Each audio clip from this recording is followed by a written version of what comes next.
This is Kishore and welcome back to Kishore Analytics. So இன்றைக்கி நம்ம tutorial எதை பற்றி பார்க்க போகிறோம்னா டேட்டா ஃபார்முலேட்டர் அப்படின்ற ஒரு டூல், இந்த ஏஐ விசுவலைசேஷன் டூலை பற்றி தான் பார்க்க போகிறாங்க. ஸோ ரீசெண்டாக இந்த மைக்ரோசாஃப்ட் வந்து ஓப்பன் சோர்ஸாக ஏஐ டேட்டா ஃபார்முலேட்டர் அப்படின்ற ஒரு ரெபாசிட்டரி ரிலீஸ் பண்ணுறாங்க. அது ஒரு ஓப்பன் சோர்ஸ் தான். ஸோ இது வந்து என்ன பண்ணணும்னா டேட்டா அனலிஸ்ட் ஜாப்பை டேட்டா அனலிஸ்ட் என்ன பண்ணுறாங்களோ அந்த ஜாப்பை இதை ரீப்ளேஸ் பண்ணும் அப்படின்னு சொல்கிறாங்க.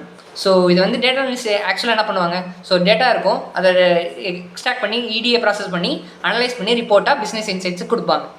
ஸோ அதுதான் இந்த அவங்க என்ன ப்ரோக்ராமிங் லாங்குவேஜஸ் பைத்தான் எஸ்கியூஎல் அப்படின்ற 2 லாங்குவேஜ் யூஸ் பண்ணுவாங்க. ஸோ பேசிக்காக இந்த தெரிஞ்ச 2 லாங்குவேஜ் யூஸ் பண்ணி அனலைசிஸ் பண்ணி ஸோ பிஸ்னஸ் இன்சைட்ஸாக கொடுப்பாங்க.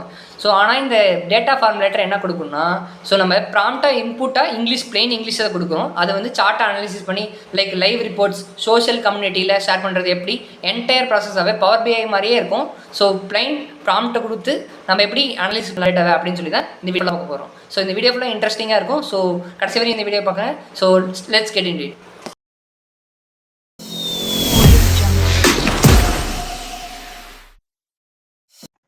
ஸோ எஸ் கைஸ், இன்றைக்கி நம்ம வீடியோவில் எதை பற்றி பார்க்க போகிறோம்னா டேட்டா ஃபார்முலேட்டர் அப்படின்ற ஒரு டூல், அதாவது ஏஐ டூல், டேட்டா அனலிசிஸை ஜாபை ரீப்ளேஸ் பண்ணுறதுக்காகவே மைக்ரோசாஃப்ட் ஒரு டேட்டா ஃபார்முலேட்டர்னு ஒரு டூல் ரிலீஸ் பண்ணியிருக்காங்க. ஸோ 2 மாதத்துக்கு முன்னாடியே வந்திருக்கும்னு நினைக்கிறேன். ஸோ ஐ திங்க் நிறைய அப்டேட் ஆச்சு. ஸோ ஓப்பன் சோர்ஸாகவே இந்த டேட்டா ஃபார்முலேட்டர் டூலை விட்டுருக்காங்க. ஸோ இது வந்து என்னென்னா ஒரு AI power data visualisation tool. So இப்போ data analysis job, data analysis job இருக்கவங்க என்ன பண்ணுவாங்க, ஒரு டேட்டா செட் இருக்கும், அந்த டேட்டா செட்லேருந்து நம்ம இன்சைட்ஸை ரிட்ரைவ் பண்ணி நம்ம பிஸ்னஸ் ரிப்போர்ட்டாக கொடுப்போம். ஸோ ரிட்ரைவ் பண்ணுறதுக்காக அனலைஸ் பண்ணுறதுக்காக நம்ம சம் லாங்குவேஜஸ் யூஸ் பண்ணுவோம். லைக் பைத்தான் யூஸ் பண்ணுவோம், பைத்தான் பேண்டாஸ் யூஸ் பண்ணி டேட்டா அனலிசிஸ் பண்ணி பார்ப்போம். லைக் எஸ்கியூஎல் யூஸ் பண்ணி நம்ம டேட்டா அனலிசிஸ் பண்ணி பார்ப்போம். ஸோ இப்போ இந்த டூல் வந்து என்ன பண்ண போகுதுன்னா டேட்டா அனலிசிஸ் ஜாப்பை ரீப்ளேஸ் பண்ணுற போகுதுன்னு சொல்லிட்டு இருக்காங்க. ஸோ எப்படின்னா நம்ம டேட்டா செட்டை அப்லோட் பண்ணுவோம். ஸோ ப்ராம்ப்ட் தான், எல்லாமே ப்ராம்ப்ட் தான். ஸோ சிம்பிள் இங்கிலீஷில் நம்ம கொடுக்க போகிறோம்.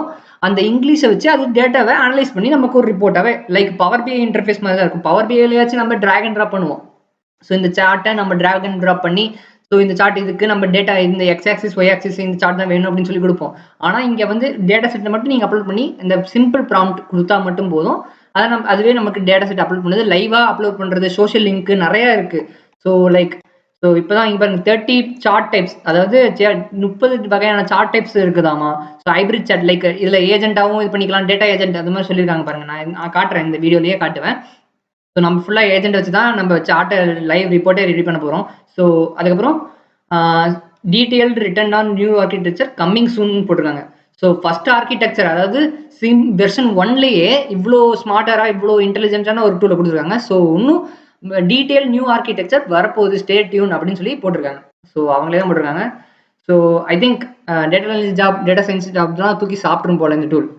ஸோ அதை பற்றி நம்ம அதாவது நிறைய chart, area chart, stream graph, candle ஸ்டிக்லாம் கொடுத்துருக்காங்க பாருங்க. ஸோ மேப் வந்து ஒரு அட்வான்ஸ்டான சார்ட் அதுவே கொடுத்துருக்காங்க. இந்த டேட்டா ஃபார்முலேட்டர் அதுவே அனலைஸ் பண்ணி கொடுக்கும் அப்படின்னு சொல்லி கொடுத்துருக்காங்க. ஸோ இப்போ நம்ம என்ன பண்ண போறோம்னா, ஸோ இதை ஃபுல்லாக நம்ம லோக்கலில் டவுன்லோட் பண்ணி அந்த டவுன்லோட் பண்ணி வச்சு நம்ம ட்ரை பண்ணி பார்க்க போகிறோம். இந்த டேட்டா ஃபார்முலேட்டர் உங்க கூட சேர்ந்து நானும் டவுன்லோட் பண்ணி அந்த டவுன்லோட் பண்ண டேட்டா செட்டை வச்சு நான் டேட்டா செட்டை அப்லோட் பண்ணி அதை நானே ஒரு ப்ராம்ப்ட் மூலியமாக கொடுத்து அனலைஸ் பண்ணி பார்ப்போம் எப்படி எஃபிஷியன்ட் இட் இஸ் அப்படின்னு நம்ம சொல்லி பார்க்கலாம். Okay fine. ஸோ இதுக்கு வந்து 2 ரெக்குயர்மெண்ட்ஸ் தேவை. So one is all about the UV init. UV உங்கள் மிஷினில் இன்ஸ்டால் ஆகிருக்கணும். யூவின்றது ஒரு பேக்கேஜ், பிபி இன்ஸ்டால் மாதிரி தான். ஸோ அது இல்லைனா இன்ஸ்டால் பண்ணிக்கோங்க. ஸோ நீங்கள் எதுவுமே பண்ண வேணாம், யூவி இன்ஸ்டால் அப்படின்னு சொல்லி கூகுளில் டைப் பண்ணிங்கன்னா இந்த மாதிரி ஆஸ்ட்ரல் டாக்ஸ்லேருந்து ஒரு லிங்க் வரும். ஓகேவா? ஸோ இந்த லிங்க்கை கொள்ள போயிட்டீங்கன்னா, ஸோ இப்போ விண்டோஸ் நம்ம யூஸ் பண்ணுறது விண்டோஸ், நீங்கள் மேக் ரிலாக்ஸ் யூஸ் பண்ணிங்கன்னா இது யூஸ் பண்ணிக்கோங்க. Okay fine. ஸோ இதை நான் அப்படியே காப்பி பண்ணி உங்கள் பவர் ஷெல் இருக்குல்ல, ஸோ இதை காப்பி பண்ணிக்கிறேன். ஸோ காப்பி பண்ணிக்கிட்டேன். ஸோ பவர் ஷெல் அப்படின்னு டைப் பண்ணிக்கிறேன். ஸோ அதுக்கப்புறம் இன்னொன்று பைத்தான் 3.11 யூஸ் பண்ணுங்க, அதான் ஸ்டேபிளான வெர்ஷன். அந்த வெர்ஷனை யூஸ் பண்ணீங்கன்னா எரர் அதிகமாக அடிக்காது. நான் ஏற்கனவே ட்ரை பண்ணி பார்த்தேன். ஸோ க்ளவுட்லையும் ட்ரை பண்ணி பார்த்தேன், லோக்கல்லையும் ட்ரை பண்ணி பார்த்தேன். ஸோ ஐ திங்க் நல்லா இருந்துச்சு, அதுக்காக தான் வீடியோ போடலான்ட்டு இருந்தேன். ஸோ பவர் ஷெல் ஏன் வரல? ஓகே வந்துருச்சு. ஸோ யா ஓப்பன் ஆயிடுச்சா? நான் இங்கே காப்பி பண்ணதை காப்பி பண்ணிக்கிட்டேன். ஸோ இந்த பவர் ஷெல்லில் போட போகிறேன். ஸோ அதுக்கப்புறம் 2வது ரெக்குயர்மெண்ட் நமக்கு நம்ம லோக்கலில் கிட் இருக்கணும். ஸோ கிட் இருந்தால் நான் ரெபாசிட்டரி க்ளோன் பண்ண போகிறேன். ஸோ கிட் இல்லைனா நீங்கள் அதை டவுன்லோட் பண்ணி அதை யூஸ் பண்ணுற மாதிரி இருக்கும். ஸோ அது சாப்பிட்னா எல்லாமே நான் சொல்கிறேன். ஸோ பேஸ்ட் பண்ணி என்டர் எழுதிக்கோங்க. ஸோ இது வந்து யூவி இப்போ வந்து இன்ஸ்டால் ஆக போகுது. So it's take some time to download the UV package. So அது வரையும் வெயிட் பண்ணுவோம். அதுக்குள்ளே நாம் என்ன பண்ண போகிறோம், நான் இந்த மைக்ரோசாஃப்ட் இது இருக்குல்ல, ஸோ இதை வந்து ஒரு ஃபோல்டரை க்ரியேட் பண்ணி வச்சுருவோம். ஸோ நான் டிரைவில் ஒரு ஃபோல்டரை க்ரியேட் பண்ணிக்க போகிறேன். So new, okay, so data formulator அப்படின்னு சொல்லி நான் ஒரு நேம் வச்சு உங்களுக்காக ஒரு ஃபோல்டர் கிரியேட் பண்ணிக்கிட்டேன். ஸோ அந்த ஃபோல்டருக்குள்ளே போயிட்டு சிஎம்டின்னு டைப் பண்ணிக்கோங்க. ஓகே, டைப் பண்ணிங்கன்னா இப்போ நம்ம அதை க்ளோன் பண்ண போகிறோம். அதை வந்து அங்கே பப்ளிக் ரெபாசிட்டரி, ரிமோட் ரெபாசிட்டரி இருக்குது, நம்ம லோக்கல் மிஷினில் கொண்டு வர போகிறோம். ஸோ அதுக்கு தான் இந்த கிட் க்ளோன். நான் ஏற்கனவே கிட் ரெபாசிட்டரி, கிட் கோர்ஸே கண்டிப்பாக போட்டிருக்கேன். ஸோ அதை வேணால் செக் அவுட் பண்ணி பாருங்கள். ஸோ இது இன்ஸ்டால் ஆயிடுச்சான்னு பார்ப்போம். ஸோ எஸ், இது இன்ஸ்டால் ஆயிடுச்சு successfully. Everything is install. Okay, so இது பார்க்கணுன்னா யூவி -, வெர்ஷன் சொல்லி போட்டாங்கன்னா வந்துடும். ஓகே, யூவி 0.9.7 அப்படின்னு சொல்லி வந்திருக்கு. ஓகே ஃபைன், சக்ஸஸ்ஃபுல்லாக இன்ஸ்டால் ஆயிடுச்சு. ஃபர்ஸ்ட் ரெக்யர்மெண்ட்ஸ் போதும். ஓகே, அப்படியே க்ளோஸ் பண்ணிடுவோம். ஸோ அடுத்து நமக்கு வந்து என்ன வேணும்னா, நம்ம இது வந்து க்ளோன் பண்ண போகிறோம். ஸோ அதுக்கு இந்த கோடுன்ற பட்டன் கிளிக் பண்ணிங்கன்னா இந்த மாதிரி ஒன்று வரும். அந்த லிங்க்கை காப்பி பண்ணிக்கோங்க. கிட் ஏற்கனவே இன்ஸ்டால் ஆயிருக்கணும், இன்ஸ்டால் ஆயிருந்தாலும் வேலை செய்யும். கிட்ன்றது ஒரு இது, அதை இன்ஸ்டால் பண்ணிக்கோங்க. இல்லைனா ஒன்றும் பிரச்சனை இல்லை, அதை டவுன்லோட் பண்ணிக்கோங்க. ஓகே, ஸோ நான் இது வந்து க்ளோன் கொடுக்க போகிறேன். ஸோ க்ளோன் ஆகுது. ஸோ கிட் இல்லைனா இதை கிளிக் பண்ணி டவுன்லோட் ஜிப் அப்படின்னு சொல்லி அதை எக்ஸ்ட்ராக்ட் பண்ணிக்கோங்க, அதை ஓப்பன் பண்ணிக்கோங்க VS கோடில். Okay fine. So I think இப்போ இது இன்ஸ்டால் ஆயிடும். கொஞ்ச நாளில் இது இன்ஸ்டால் ஆகிட்டு நம்ம இது வந்து ட்ரை பண்ணி பார்க்க போகிறோம். ஸோ எப்படி லோக்கலாக ட்ரை பண்ணுறது அப்படின்னு சொல்லி பார்க்கலாம். ஸோ அவங்களே இந்த மாதிரி ஸ்டெப்ஸ்லாம் கொடுத்துருக்காங்க எப்படி இன்ஸ்டால் பண்ணுறது அப்படின்னு சொல்கிறதுக்காக. ஸோ எப்பயுமே இன்ஸ்டால் அவங்களே சொல்லியிருக்காங்க, ரெக்கமெண்ட் பண்ணியிருக்காங்க யூவி தான் இன்ஸ்டால் பண்ணுவோம். இதை வந்து நம்ம விர்ச்சுவல் என்விரான்மெண்ட்டே நம்ம 3 டைப்பாக கிரியேட் பண்ணலாம். லைக் பிப் அப்படின்னு சொல்லி ஒன்று கிரியேட் பண்ணலாம், கொண்டா ஆக்டிவேட் அப்படின்னு சொல்லி ஒரு அனகொண்டா வச்சு கிரியேட் பண்ணலாம். ஸோ யூவி வச்சு 3 டைப்பாக நம்ம என்விரான்மெண்ட்டை கிரியேட் பண்ணலாம். ஸோ அதில் இவங்க சஜஸ்ட் பண்ணது வந்து என்னன்னா இந்த யூவி மெத்தட். ஸோ யூவி தான் இப்போ ரீசெண்டாக அந்த பேக்கேஜ் ரொம்ப ட்ரெண்டிங்காக இருக்குது, ரொம்ப ஃபாஸ்ட்டாகவும் இருக்கிறதாக சொல்லிட்டு இருக்காங்க. ஸோ ட்ரை பண்ணி பார்ப்போமே, அதுக்காக தானே எல்லாமே இருக்குது. ஓகே ஃபைன், ஐ திங்க் இப்போ ட்ரை ஆயிடுச்சு. ஸோ அப்படியே இந்த ஃபோல்டரை அப்படியே வந்து விஷுவல் ஸ்டுடியோ கோடில் ஓப்பன் பண்ணிக்கிறேன். கோட் ஃபுல் ஸ்டாப் வச்சிங்கன்னா கண்டிப்பாக அப்படியே ஓப்பன் ஆயிரும். ஸோ கோடு ஃபுல் ஸ்டாப் வைக்கலைன்னா எல்லா டேரக்டரியும் ஓப்பன் ஆகும், ஃபுல் ஸ்டாப் வச்சிங்கன்னா அந்த டேரக்டரியும் மட்டும் ஓப்பன் ஆகும். Okay fine. ஸோ இப்போ எல்லா கோடுமே இங்கே வந்துருச்சு. ஸோ கிட்டப்ல இருக்க ஒர்க் ஃப்ளோஸ் எல்லாமே நமக்கு வந்துருச்சு. ஸோ இப்போ வந்து நியூ டெர்மினல் கொடுத்துக்கோங்க. நியூ டெர்மினல் கொடுத்துட்டு ஒரு நிமிஷம். ஸோ இப்போ கமெண்ட் ப்ராம்ப்டாக மாற்றிக்கோங்க. ஸோ பவர் ஷெல்லில் நிறைய கமெண்ட்ஸ் ஒர்க் ஆகாது.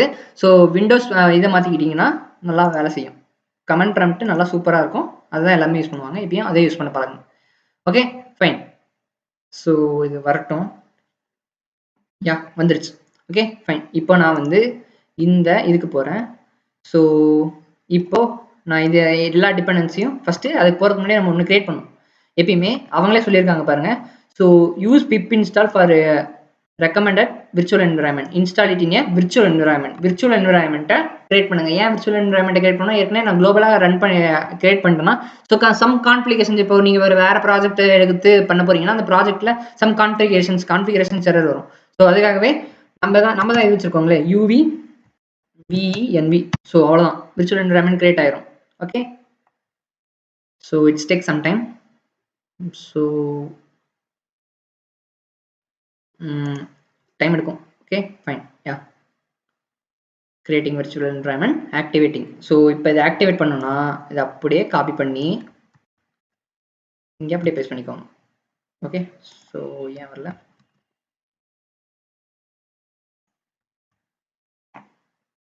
ஸோ இதை அப்படியே காப்பி பண்ணி பேஸ்ட் பண்ணிக்கோங்க. நான் 2 டைம் பேஸ்ட் பண்ணிட்டேன், ஒரு டைம் அடிச்சிட்டேன். ஓகே, இப்போ ஆக்டிவேட் ஆயிடுச்சு. ஆக்டிவேட் ஆயிடுச்சுன்றது எப்படி பார்க்கலாம்னா, இந்த டேட்டா ஃபார்முலேட்டர் அப்படின்றது முன்னாடி ப்ராக்கெட்டில் வந்துருக்கும், அவ்வளோதான் ஆக்டிவேட் ஆயிடுச்சு. ஸோ இப்போ வந்து நம்ம என்ன பண்ண போகிறோம்னா இதை அப்படியே இன்ஸ்டால் பண்ண போகிறோம். ஸோ இது அப்படியே பிப் இன்ஸ்டால் டேட்டா ஃபார்முலேட்டர் அப்படியே கொடுத்து, ஸோ 1 மினிட், Ctrl+Shift+V கொடுங்க, அப்போ தான் பேஸ்ட் ஆகுது கமெண்ட் ப்ராம்ப்ட்ல. ஸோ இது அப்படியே கொஞ்சம் டைம் எடுத்து எல்லா டிபெண்டன்சியும் இன்ஸ்டால் ஆகும். ஸோ டிபெண்டன்சினா என்ன, requirements.txt தான். ஸோ எல்லாமே டைம் எடுத்து இன்ஸ்டால் ஆகும். ஸோ எஸ் கைஸ், டிபெண்டன்சிலாம் இன்ஸ்டால் பண்ணிட்டீங்கன்னா அதுக்கப்புறம் இந்த கமெண்ட் இருக்குல்ல, ஸோ அதே இதுக்குள்ள போயிட்டு இந்த செகண்ட் கமெண்ட் python-m டேட்டா ஃபார்முலேட்டர் அப்படின்ற இந்த கமெண்டை எடுத்துட்டு போயிட்டு இந்த VS கோட் டெர்மினலில் போட்டுருங்க. make sure you activated the data formulator visual environment so that only it will work. Okay fine. So இப்போ இது போட்டால் நான் வந்து ஏற்கனவே எனக்கு ப்ரௌசரில் ஓப்பன் ஆயிடுச்சு, ஒரு லோக்கல் ஹோஸ்ட்டாக ஓப்பன் ஆயிடுச்சு. நாம் இப்போ சக்ஸஸ்ஃபுல்லாக இந்த டேட்டா ஃபார்முலேட்டரை லோக்கலில் இன்ஸ்டால் பண்ணிட்டோம். ஓகேவா? ஸோ இதுதான் இந்த டேட்டா ஃபார்முலேட்டரோட இன்டர்ஃபேஸ். மெயின் இன்டர்ஃபேஸ் இப்படி தான் இருக்கும். ஓகே, ஸோ இப்போ பார்த்தீங்கன்னா இப்போ நம்ம இதுக்கு நம்ம ஏஐ மாடலை கொடுக்க போகிறோம். ஸோ இங்கே பார்த்தீங்கன்னா இங்கேயே இந்த டேட்டா ஃபார்முலேட்டரில் ஸோ .envன்னு ஒரு ஃபைல் இருக்கும். ஸோ இந்த .env அவங்க வச்சுருப்பாங்க. அதுக்கு பதிலாக தான் அங்கே நம்ம ஓப்பன் ஏபிஐ கீ இதெல்லாம் கொடுக்கும் போது அது ஆட்டோமேட்டிக்காக அந்த .envல ஃபெச் ஆகி இதாக இருக்கும். Okay fine. ஸோ இப்போ இந்த செலக்ட் மாடல்ஸ்ன்னு இருக்குல்ல, ஸோ இதை அப்படியே கிளிக் பண்ணி ஸோ நான் ஏற்கனவே இந்த ப்ரிப்பேர் பண்ணி வச்சுருக்கேன் இந்த மாடலை அப்படியே கொடுங்க. ஓப்பன் ஏஐ தான் நம்ம யூஸ் பண்ண போகிறோம். So make sure give like that. இது நான் டிஸ்கிரிப்ஷன் பாக்ஸ்லேயும் கொடுக்குறேன், அதே யூஸ் பண்ணுங்க. Okay fine. இப்போ நம்ம ஏபிஐ கீ எடுக்க போகிறோம். ஓகே, ஏபிஐ கீ எப்படி எடுக்கிறது? ஸோ நம்மக்கிட்ட பே பண்ண முடியாது. ஸோ அதனால் Grok API key அப்படின்ட்டு நான் ஏற்கனவே நிறைய டைம் யூஸ் பண்ணியிருக்கேன், அதே தான் திருப்பி நான் யூஸ் பண்ண போகிறேன். Okay fine. So new tab எடுத்துக்கோங்க. So wait a minute.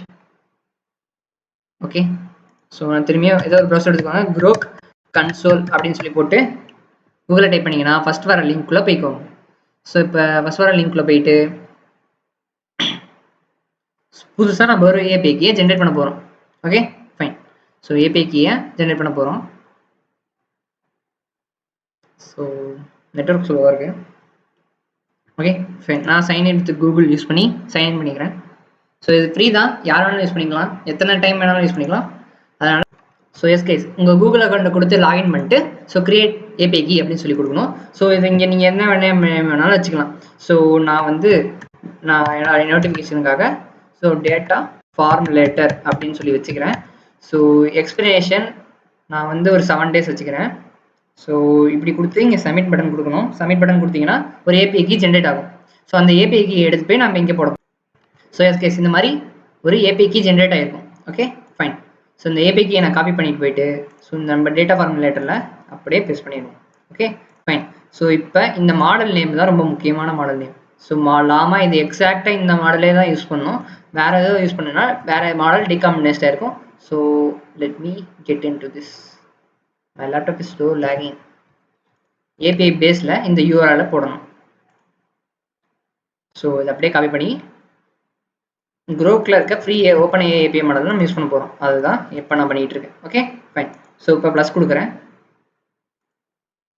So இது டெஸ்ட் ஆகி ஸோ எஸ் கைஸ் அதுக்கப்புறம் நீங்கள் அதை கொடுத்தீங்கன்னா இந்த மாதிரி ரெடி ஆகி இப்போ இப்படி ஒரு இன்டர்ஃபேஸ் வந்துருக்கும். Okay fine. ஸோ இங்கே பார்த்தீங்கன்னா நம்ம என்ன மாடல் யூஸ் பண்ணுறோம் அப்படின்னு சொல்லி வந்துருக்கோம். லாமா 370B வெர்சடைல் அப்படின்ற ஒரு மாடல் யூஸ் பண்ண போகிறோம். Okay fine. ஸோ இப்போ நான் இந்த நீங்கள் வந்து லைவ் டேட்டா கூட இன்ஸ்டன்ட் பண்ணிக்கலாம். லைக் லைவாக ஸ்க்ராப் பண்ணணும், டேட்டா லைவ் டேட்டாவே இருக்கணும் அப்படின்னு சொல்லி நம்ம லிங்காக கூட கொடுக்கலாம். சாம்பிள் டேட்டா செட் அங்கேயும் நிறைய சாம்பிள் டேட்டா செட்ஸ் இருந்துச்சு நான் பார்த்தேன் sir. Like movies data set, இந்த 11 columns, இந்த மாதிரி disaster data set, US income data set, இந்த மாதிரி நிறைய டேட்டா செட் இருந்துச்சு. ஸோ இதை வச்சு நீங்கள் கூட ப்ராக்டிஸ் பண்ணி பார்க்கலாம். நான் ஆஸ் ஆஃப் நோ நான் வந்து ஏற்கனவே ஒரு டேட்டா செட் எடுத்து வச்சுருக்கேன். அந்த டேட்டா செட் வச்சு நம்ம ப்ராக்டிஸ் பண்ணி பார்ப்போம். ஓகே ஸோ ப்ரௌஸ் கொடுத்து போய்க்கலாம். ஸோ திஸ் பிசி நான்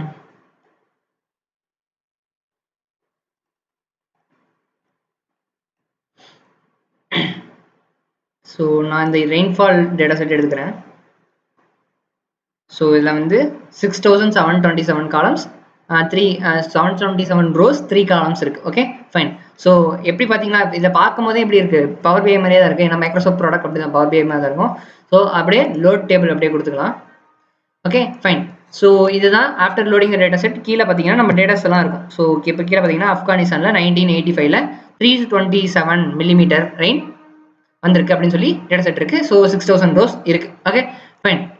இதை வச்சு நம்ம இப்போ ஏதோ ஒன்று பண்ணி பார்க்கலாம். ஸோ ஏஜென்ட் இதுதான் நான் சொல்ல வந்த அந்த data analysis agent. Okay fine. So இப்போ நம்ம டேட்டாவை இம்போர்ட் பண்ணிட்டோம். அஸ் ஆஃப் நோ நம்ம என்னென்ன பண்ணியிருக்கோம்னா ஸோ கிட்டில் க்ளோன் பண்ணி நம்ம யூவி இன்ஸ்டால் பண்ணிவிட்டு விர்ச்சுவல் என்விரான்மெண்ட் கிரியேட் பண்ணி அந்த விர்ச்சுவல் என்விரான்மெண்ட்டில் டேட்டா ஃபார்முலேட்டரை இன்ஸ்டால் பண்ணிட்டோம். ஸோ இன்ஸ்டால் பண்ணி நம்ம ஆக்டிவேட் பண்ணி அந்த கமாண்ட் எடுத்து போட்டோம். அது இப்போ ப்ரௌசரில் ஓப்பன் ஆகும். அதுக்கப்புறம் நான் கொடுக்குற இந்த மாடலை எக்ஸாக்ட் மாடலை உங்கள் ஏபிஐக்கு கிரியேட் பண்ணி அதை அப்லோட் பண்ணியாச்சு. ஸோ இப்போ டேட்டா செட் அப்லோட் பண்ணதுக்கப்புறம் இன்டர்ஃபேஸ் இப்படி தான் இருக்கும். Okay fine. So as of now இந்த இன்டராக்டிவ் ஏஜென்ட் இன்னும் வரல, ChatGPT மாதிரி இன்னும் வரல. ஸோ வெர்ஷன் 2ல நியூ ஆர்கிடெக்சர் வரும்னு சொல்லியிருக்காங்களா, அப்போ கூட வரலாம். ஸோ ஆஸ் ஆஃப் நவ் இந்த ஏஜென்ட் வச்சு தான் நம்ம ப்ராக்டிஸ் பண்ண போகிறோம். Okay fine. ஸோ இப்போ நான் சிம்பிளாக இது ஒரு so analyse the data set and provide some analysis related to the data set. So நான் இப்போ என்ன சொல்கிறேன்னா, ஏதோ ஒரு அனலைசிஸ் பண்ணி எனக்கு சார்ட் கொடு, provide some charts analysis related to the data set. Okay fine. So அப்படியே என்டர் கொடுத்தோம்னா ஓகே ஒர்க் ஆகுது, எக்ஸ்ப்ளோர் ஆகுது, ரெயின்ஃபால் ட்ரெண்ட்ஸ். யா பார்த்தீங்களா how good it is. So average rainfall per year அந்த மாதிரி சொல்லி ஒரு டேட்டா செட் கொடுத்துருக்கு. ஸோ ஐ திங்க் யா இது எல்லாத்தையும் விஷுவலைஸ் பண்ணியிருக்கு. யா புரிஞ்சிருச்சு. ஸோ 1985ல எவ்வளோ மழை பெஞ்சிருக்கு அப்படின்னு சொல்லி அதை கொடுத்துருக்கு. 1986, 1987, 1989. ஸோ பார்த்தீங்கன்னா கரெக்டாக கொடுத்துருக்கு பாருங்களேன். ஸோ 2010 வரையும் டேட்டா செட்டில் இருக்கு. ஸோ 2010 வரையும் கொடுத்துருக்கு. Okay fine. So something it is good, I think so. So 1985 சைஸை குறைச்சிக்கலாம். ஸோ சைஸை ஏற்றிக்கலாம் இங்கே. ஃபைன். ஸோ நான் average rainfall per millimetre per year, average rainfall per millimetre per. So ஒவ்வொரு வருஷத்துக்கும் இப்போ குரூப் பை பண்ணி ஒவ்வொரு வருஷத்துக்கும் இவ்வளோ மழை பெஞ்சிருக்கு அப்படின்ற ஒரு சார்ட்ஸ் கொடுத்துருக்கு. ஸோ இது I think so stick plot இந்த மாதிரி ஏதோ ஒரு பிளாட் இருக்கும். Okay fine. இங்கேயே நீங்கள் கலர் கூட மாற்றிக்கலாம். ஸோ கலர் ஒப்பாசிட்டி இங்கே வேணுன்றது நீங்கள் மாற்றிக்கலாம். ஸோ இங்கே பார் ஷேப்பாக இருக்கிறத நான் வந்து பாக்ஸ் பிளாட்டாக மாற்றி பார்க்குறேன். பாக்ஸ் பிளாட் வராது. So something it is giving. Okay fine. AI generated results can be inaccurate, inspect it. Okay so இதுக்கு வந்து கோடாக கூட கொடுக்குறாங்கன்னு நினைக்கிறேன். ஸோ இதுதான் இந்த கோட். ஸோ DF ட்ரான்ஸ்ஃபார்ம் நம்ம ட்ரான்ஸ்ஃபார்ம் பண்ணியிருக்கோம். PDT நியூமெரிக் ரெயின்ஃபாலை ட்ரான்ஸ்ஃபார்ம் பண்ணியிருக்கோம். ஸோ நியூமெரிக் காலம்ஸாக மாற்றி அதை ட்ரான்ஸ்ஃபார்ம் பண்ணியிருக்கு. ஸோ இதுதான் இங்கே நடந்திருக்கு. கோடிங்காக கூட கொடுக்குது. ஸோ கான்செப்ட் இப்போ கிளிக் பண்ணி பார்ப்போம். ஸோ நானும் இவங்க கூட ஃபஸ்ட் டைம் எக்ஸ்பிளைன் பண்ணுறேன். அதுதான் அந்த மாதிரி. So error as of now இது எரர் கிடைக்குது. ஓகே ஃபைன், அது வேணாம். ஓகே சேட் அதான் சேட் ஒன்றும் வரலன்னு நினைக்கிறேன். ஸோ கோட் கொடுத்தாச்சு. எக்ஸ்பிளைன் கொடுத்து பார்ப்போம். ஸோ இந்த code starts importing necessary libraries. So pandas லைப்ரரிஸை இம்போர்ட் பண்ணிக்கிச்சு அப்படின்னு சொல்லி வருது. ஸோ இந்த transform data function takes a rainfall data set. ஆமாம் நம்ம ரெயின்ஃபால் டேட்டா செட் கொடுத்துருக்கோம். So and converts the average rainfall millimetre per year அதை வந்து ஸ்ட்ரிங்காக இருக்கிறத நியூமெரிக்கல் வேல்யூஸாக மாற்றிருக்கு யூஸிங் திஸ் ஃபங்க்ஷன். இந்த PD.to நியூமெரிக் ஃபங்க்ஷன் யூஸ் பண்ணி ஃபங்க்ஷனாக மாற்றிருக்கு. So the errors is equal to co-errors. Parameters ensure that the non-numeric values are replaced with. So non-numeric values எல்லாம் NaN values மாறி இருக்கு அப்படின்னு சொல்லி. So explanation ஓகே நல்லா தான் இருக்கு. Fine, it is good. So something it is giving. So நம்ம வேற ஏதாவது சார்ட் ட்ரை பண்ணி பார்ப்போமா? ஸோ இது எப்படி இது பண்ணலாம். ஸோ இங்கே வந்து நம்ம PNG-ஆக கூட சேவ் பண்ணிக்கலாம், இமேஜஸாக கூட சேவ் பண்ணிக்கலாம், SVG-ஆக கூட சேவ் பண்ணிக்கலாம். Okay fine. ஓகே ஸோ நான் இதுதான் உங்களுக்கு காட்டணும்னு நினைக்கிறேங்க. ஸோ நம்ம டேட்டா அனலைசிஸ் பண்ணுறது எதுக்கு? ஒரு ரிப்போர்ட்டை தயாரித்து பிஸ்னஸ் இன்சைட்ஸை பார்க்குறதுக்கு தானே. ஸோ இப்போ இந்த ரிப்போர்ட்ஸை கிளிக் பண்ணி பார்க்கலாம். ஸோ இந்த ரிப்போர்ட்ஸை கிளிக் பண்ணி பார்த்தோன்னா என்னென்ன சார்ட்ஸ்லாம் நம்ம பார்த்துருக்கோம் அப்படின்னு சொல்லி வருது பாருங்களேன். அதுவே கொஞ்சம் அனலைசிஸ் பண்ணியிருக்கேன். நான் என்ன வேணாலும் அனலைசிஸ் பண்ண சொல்லியிருக்கேன். ஸோ ஃபஸ்ட்டு பாக்ஸ் பிளாட் வந்திருக்கு. அதுக்கப்புறம் பாருங்கள் லைன் சார்ட் கிரியேட் பண்ணியிருக்கு. ஸோ இது ரெண்டுத்தையும் கொடுத்து ஸோ நீங்கள் சோஷியல் போஸ்ட்டாக கூட கொடுத்துக்கலாம். சோஷியல் போஸ்ட் கொடுத்து பார்ப்போம் என்ன ஆகுதுன்னு. எனக்கும் தெரியாது என்ன ஆகுன்ட்டு. So I think anything not is open. Okay fine. So நான் லைவ் ரிப்போர்ட்டை கொடுத்து பார்க்குறேன். லைவ் ரிப்போர்ட் கொடுத்து கம்போஸ் அப்படின்னு சொல்லி கொடுத்து பார்க்குறேன். இப்போ டேட்டா அப்டேட் ஆனிச்சுன்னா பவர் பிஐல எப்படி அப்டேட் ஆகுமோ அதே மாதிரி தான் இங்கே அப்டேட் ஆகுது. ஸோ சம்திங் எரர் அடிக்கும். ஸோ அதுக்கு என்ன பண்ணணும்னா ஸோ இந்த இம்போர்ட் செஷனை எக்ஸ்போர்ட் பண்ணிவிட்டு அதுக்கப்புறம் இம்போர்ட் பண்ணுங்கள். அதே திரும்பியும் கனெக்ட் பண்ணி பார்த்தோன்னா ரீசெட் கொடுத்தீங்கன்னா திரும்பியும் ஃபஸ்ட்டில் இருந்து வரும். அதை நம்ம பண்ணிக்கலாம். ஓகே ஸோ எனக்கு இது போதும். So executive summary social post கொடுத்து பார்ப்போம் ஒர்க் ஆகுதான்ட்டு. ஸோ ஒர்க் ஆகாது. யா unable to process the report generation request. Okay fine. So இதுதான் உங்களுக்கு காட்டணுன்னு இருந்தேன். ஸோ இந்த டேட்டா ஃபார்முலேட்டர் ஸோ வெர்ஷன் ஒன்லேயே இவ்வளோ டீட்டெயிலாக டேட்டா அனாலிசிஸ் பண்ணுது. ஸோ பாக்ஸ் பிளாட்லாம் கொடுக்குது. பாக்ஸ் பிளாட்லாம் ரொம்ப அட்வான்ஸ்டான சார்ட், லைக் மீடியன் இன்டர்குவார்டல் ரேஞ்செலாம் கண்டுபிடிக்கிற பாக்ஸ் பிளாட்லாம் ஸோ ஒரு அட்வான்ஸான சார்ட்னே வச்சுக்கலாமே. ஸோ அந்த சார்ட்டையே இது அனலைஸ் பண்ணி ஸோ இயர் வைஸ் குரூப்பே பண்ணி எந்த இயருக்கு எவ்வளோ மழை பெஞ்சிருக்கு அப்படின்னு சொல்லி கொடுக்குது. ஸோ வெர்ஷன் 1 தான் இப்போ ரிலீஸ் பண்ணியிருக்காங்கன்னு நினைக்கிறேன். ஸோ இதுவே வெர்ஷன் 2 இந்த மாதிரி ரிலீஸ் பண்ணும்போது டேட்டா அனாலிசிஸ் ஜாப் ரீப்ளேஸ் ஆகுமா அப்படின்னு சொல்லி இது ஓப்பன் சோர்ஸாக ரிலீஸ் பண்ணியிருக்காங்க. ஸோ நிறைய கம்பெனிஸ் வந்து இதை எடுத்து அவங்க யூசர்ஸ் கொடுத்து இதை பழகுங்க அப்படின்னு சொல்லி கொடுத்துட்டு இருக்காங்க அப்படின்ற மீடியம்ல ஒரு பிளாக் படித்தேன். ஸோ அஸ் ஆஃப் நோ இதை நம்ம லேர்ன் பண்ணுறது ரொம்ப நல்லது. ஸோ இதுதான் காட்டணும் வந்தேன் இந்த வீடியோவில். So this is Kishore signing from the Kishore channel. Tata bye by.